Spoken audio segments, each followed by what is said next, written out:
O dia é 11 de junho e as coisas acontecem no nosso país, às vezes como se tratássemos de meras bobagens, meros faniquitos. E não é bem assim. Vou começar por um elemento, um dado,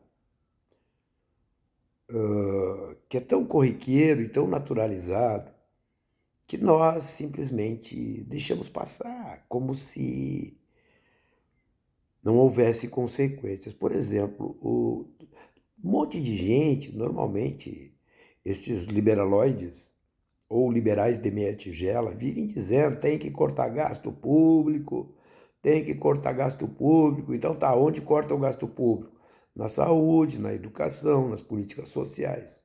Mas quando se quer cortar gastos públicos nos incentivos fiscais, porque incentivo fiscal é gasto público.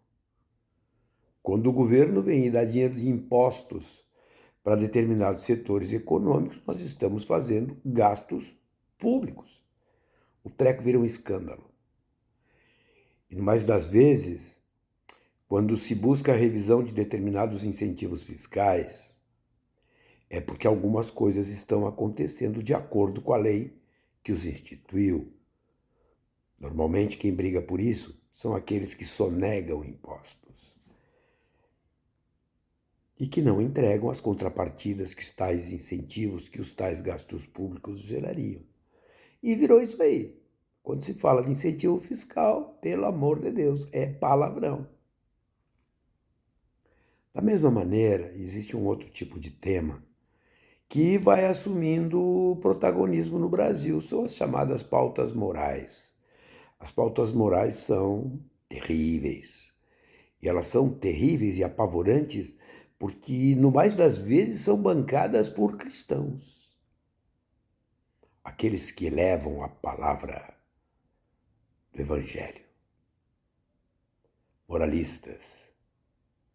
Normalmente, eu sempre digo isso há anos, atrás de um moralista tem um pervertido. Vejam a proposta que corre no Congresso Nacional, de autoria da extrema-direita, que pretende desconstituir os permissivos legais para a prática do aborto. Nós estamos falando de uma legislação que existe no Brasil desde 1940, no mínimo, que é, grosso modo, para que vocês entendam bem o que eu estou dizendo, e não estou falando de juridiquês, por exemplo, permitir que a mulher estuprada, que a mulher vítima de violência, possa abortar. É o que nós chamamos de aborto legal. É uma das pouquíssimas hipóteses que existe no Brasil. O estupro é uma delas. Colocar a vida da mãe em risco é outra. Casos de anencefalia, que é uma criação do Supremo Tribunal Federal, mais uma. Ninguém está falando em legalizar aborto, ao contrário. Os cristãos querem permitir que os estupradores hajam sem as consequências que a legislação traz para proteger a mulher, a violentada. A agressão a uma mulher é uma agressão a todas as mulheres. Pois no Brasil tramita isso. E tramita com grandes chances de aprovação no Congresso Nacional. Eu tenho para mim que isto é rigorosamente inconstitucional, porque nós estamos tratando de direitos fundamentais e o direito fundamental não pode retroagir. Essa gente, esses teocratas, querem voltar à Idade Média e fazem uma discussão de costumes que é cínica, mas é uma discussão que impõe, sim, grandes prejuízos à evolução civilizatória, especialmente a construção e afirmação dos direitos das mulheres, e não só das mulheres, dos direitos da humanidade.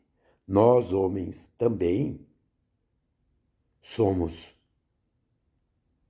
beneficiados, protegidos por qualquer legislação que dignifique, que assegure a não violência contra qualquer humano que seja.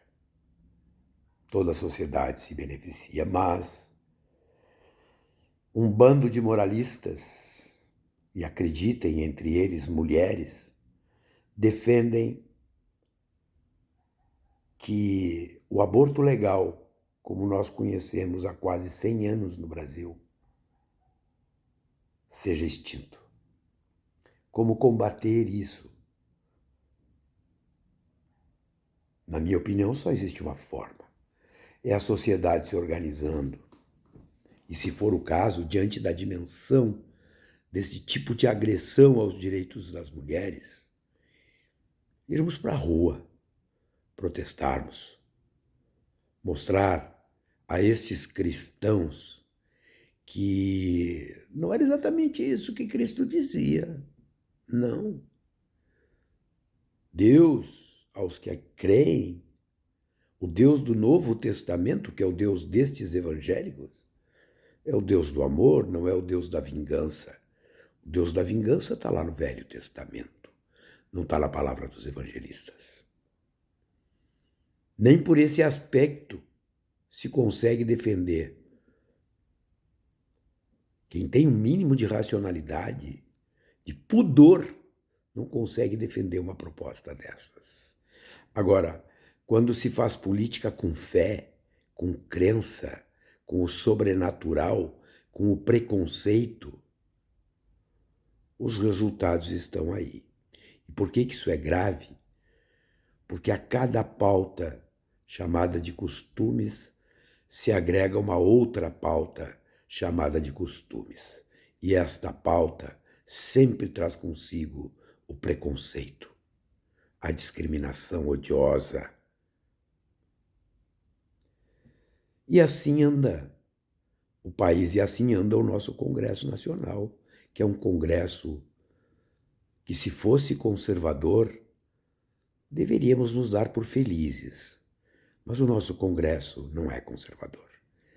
Ele é reacionário, majoritariamente reacionário.